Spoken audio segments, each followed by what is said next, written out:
का वाक़िया रामखे तशबे दा چې په ملدان کې د واده پشپه د واده ځلمې ډېر بې دلدې سره قتل کی د ځلمې ګناه سواسو کې قتل کوي اخر پس وجه قتل کوي کو چری تاسو د دې پوره معلومات باره کې اعلان قبلول غواړي اوسه پورې چې زموږ د چینل مخه نوي سبسکرایب کړئ هم زموږ د چینل مخه سبسکرایب کړئ ترې نشان ورته مخه وخه چې زموږ خلیوان نوې معلوماتي ویډیو تاسو ته په اسانه سره ملاويږي دوستانو دا واقعیا په ملدان کې رامخه تشبه دا چې د واده ځلمې د واده پشپه ډېر بې دلدې سره قتل کیږي او ناوې خزه په کوټه کې نه هغه خپل یاد سره تختی او چې کله پولیس د دې پوره تفتیش وکړو او د دې قتل پوره پوسټ مارټم راووتلو نو دې دا ثابت شو چې دا کس بل چانه بلکې ناوې خزه په خپل لاس باندې خپل خاوند د واده پشپه ډېر بې دلدې سره قتل کړو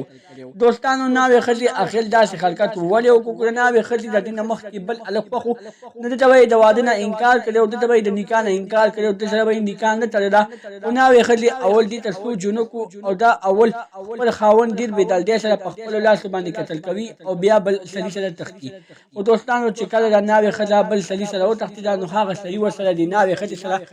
هغه شپه باندې غلط کار وکړو او بیا د هغې نه بعد ډېر بې دلدې سره قتل کړه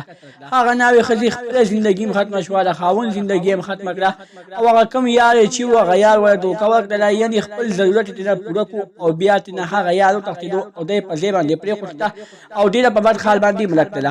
دوستانو دیناوي سره ډیر زیات ظلم شوی دی سړي سره ډیر زیات ظلم شوی دی او دیناوي ټوله غلطي په دیناوي کې وا کو ناوي چلته دي سړي سره داسې کال نو کړي او نه د خپل خاوند ډیر بدل دی سره قتل کړو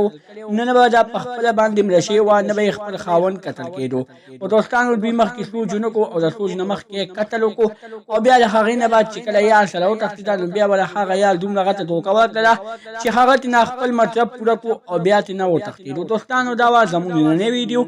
زموږ دا ویډیو مخه شي وي زموږ د چینل مخه سبسکرایب کړئ ترې نشان ورته مخه وخه زموږ خلیوان نوې معلوماتي ویډیو تاسو ته په اسانه سره ملاويږي والسلام